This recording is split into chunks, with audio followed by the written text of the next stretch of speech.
नमस्कार, आप देख रहे हैं न्यूज अपडेट 24 भारतवर्ष। मैं आपके साथ हेमंत चौहान। आइए रुक करते हैं अब तक की खास मुख्य खबरों पर। आपको बता दें कि उत्तर प्रदेश में आने वाली ग्राम पंचायत एवं जिला पंचायत के चुनाव को लेकर वोटर लिस्ट की प्रक्रिया गांव-गांव कराई जा रही है, जिसको लेकर बीएलओ भी पूरी तरह से वोटर लिस्ट की प्रक्रिया को पूरा करने में लगे हुए हैं। वहीं जनपद बिजनौर की तहसील धामपुर में एसआईआर वोटर लिस्ट प्रक्रिया को लेकर आजाद समाजवादी पार्टी के जिला पंचायत विवेक सेन धामपुर तहसील में काम कर रहे अधिकारियों पर वोटर लिस्ट में वोटों की धांधली पर सवाल उठाए।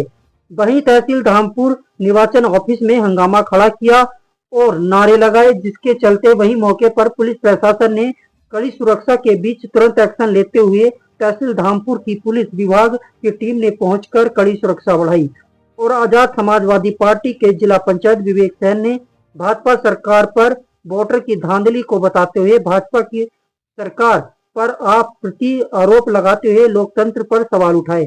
इसी दौरान मौके पर तहसीलदार ने जाकर बातचीत की और स्थिति को नियंत्रण किया। इसी के साथ देखते रहिए ब्यूरो रिपोर्ट शाहरुख मलिक के साथ।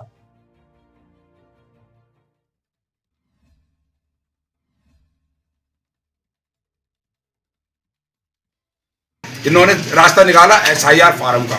एसआईआर फार्म पे फर्जी तरीके से इन्होंने साइन कराए और यहाँ पे 20,000 फॉर्म यहाँ दिए। 30,000 वोट लगभग यहाँ पे फॉर्म आए। लेकिन हमने इसके विवेक भाई को मैं तारीफ करना चाहूँगा, सराहना करता हूँ। उन्होंने मुझे फ़ोन करा रात 11:30 बजे कि परेश पाशी तुम सुबह 9 बजे धामपुर आ जाना। मैं सुबह उठा धामपुर आया और हमने यहाँ के जो है तहसील परिसर में देखा ये गुंडागर्दी और ये प्रशासन की गुंडागर्दी है। ये वोट काटने का काम किया इन्होंने, बहुत गलत है। ये लोकतंत्र की हत्या, हम इसका विरोध करते हैं। और आज हम यहाँ से जब हटेंगे इन बीएलओ पे जब एफआईआर नहीं होगी, हम लोग बीएलओ तहसीलदार साहब बीएलओ का कोई रोल नहीं, तो बीएलओ के पास गए ही नहीं फॉर्म। अभी तो ये रात की चोरी में भाजपा के कार्यालय तो यहाँ आए और यहाँ नेताओं की जिन संरक्षण, जिन्होंने गेट खोला, जिन्होंने ताले खोले, जिन्होंने सुरक्षित यहाँ रखवाए, जो आज बीएलओ पे दबाव देके, हमारे बीएलओ कौन है? गरीब परिवार के लोग हैं, मुस्लिम समाज के लोग हैं, दलित समाज के लोग हैं, किसान परिवार के लोग हैं, मजबूत परिवार मजदूर वर्ग के लोग हैं।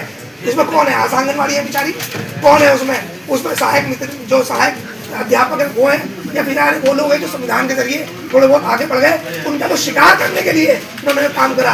ये सारे के सारे बड़े अधिकारियों का काम। मैं तहसीलदार साहब से पूछना चाहता हूँ, जब तक इसका ताला नहीं खुलेगा, इनकी जानकारी में नहीं था। मैंने तहसीलदार साहब से पूछा कि ये फॉर्म कहाँ से आए, कहना मुझे मालूम नहीं, ये फार्म नहीं आया। तो मैं पूछना चाह रहा हूँ तहसीलदार साहब से, एसडीएम साहब से, कि आपके परिसर में आप मालिक है, इसके तहसीलदार हैं इस तहसील के, उसके बाद ये ताला कैसे खुला रात को और यहाँ फार्म कैसे आए? रात जब फार्म नहीं थे तो सुबह फार्म क्या जिन और जिन्नात तो लेके नहीं आएंगे फार्म, ये इंसान लेके आएंगे। ये भारतीय जनता पार्टी के लोग लेके आए, वो लोग लेके आए जिनको मुसलमानों का, दलितों का, पिछड़ों का, अगलों का इनका वोट कटवाने का काम करा। हम इसकी बिल्कुल मजम्मत करते हैं और हम इसका विरोध करते हैं भारतीय जनता पार्टी के लोगों का। और इन लोगों को बता देना चाहते हैं, आजाद समाज पार्टी भीम आर्मी कंधे से कंधा मिलाकर इसको हमने खुलासा करा। इंशाल्लाह हम यहाँ से पीछे नहीं हटेंगे। दीपक भाई ने बात की।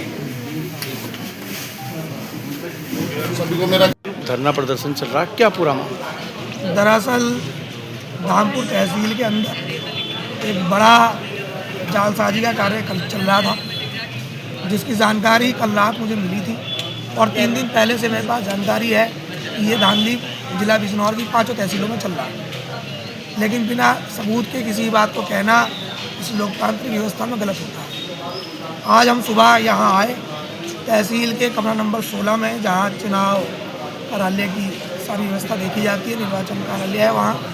उसमें हम लोग गए, हमने वहाँ जाकर देखा, पता चला कि लगभग 182 गड्डी, जिन एक गड्डी में कम से कम 400 से 500 फार्म होंगे, जिसके अंदर फॉर्म 7 थे। और फॉर्म 7 उस चीज़ का फॉर्म है जिससे वोट कटवाए जाते हैं, आपत्ति दर्ज करी जाती है। और 100 फार्मों पे एक एक व्यक्ति के साइन नंबर और मोबाइल नंबर है, ईपिक नंबर, मोबाइल नंबर है। जब उन लोगों को फ़ोन करके मालूम करा गया कि क्या आपने किसी प्रकार की कोई आपत्ति या दावा किया है, तो उनका कहना हमें जानकारी नहीं है और हमने नहीं करा। उसी में हमने 2 लोगों को, फारूक भाई और एक और हमारे भाई पीछे खड़े हैं, उन्हें हमने बुलाया था, सुनील भाई को। उन्होंने बताया कि हमने किसी प्रकार का कोई साइन नहीं किया है। और जब हमने उन गड्डियों को चेक करा, चेक करने के बाद उसमें कई सारी जगह स्लिप मिली है जिसमें लिखा हुआ है कि मंडल अध्यक्ष भाजपा फलाना और उसमें लिखा हुआ है कि कितने वोट की फॉर्म उन्हें मिले थे और कितने उन्होंने जमा कर दिए। फिर ये इस बात से स्पष्ट होता है कि ये सारी फाइलें भाजपा के कार्यालय से डायरेक्ट यहाँ आई है। और जब इसके संबंध में हमने तहसीलदार साहब जो कि क्या नाम नेटवर्क विधानसभा के चुनाव के अधिकारी हैं और न्यायिक एसडीएम उनसे बात करी तो उनका कहना ये है कि कल शाम तक हमारे पास ऐसा कोई फॉर्म नहीं था और सुबह आप लोगों के सामने ये आ गया, हमें अभी तक इसकी कोई जानकारी नहीं है। तो आप ये समझिए कि 6 तारीख लास्ट डेट है दावे आपत्ति की और आज 4 तारीख है। रात ये फॉर्म यहाँ आए हैं और रात ये फॉर्म आने के बाद में आज उन फॉर्मों को ये BLOs को बांटते और कल उन फॉर्मों पे अंधड़ंग नाम भर के, क्योंकि इसमें केवल और केवल आपत्ति दर्ज कराने वाले का नाम है, जिसका वोट कटना है वो अभी इसमें नहीं है। वो बूथ पे जाते हैं और BLO से दबाव डलवा कर उनके वोट कटवाने का ये लोग काम करते हैं।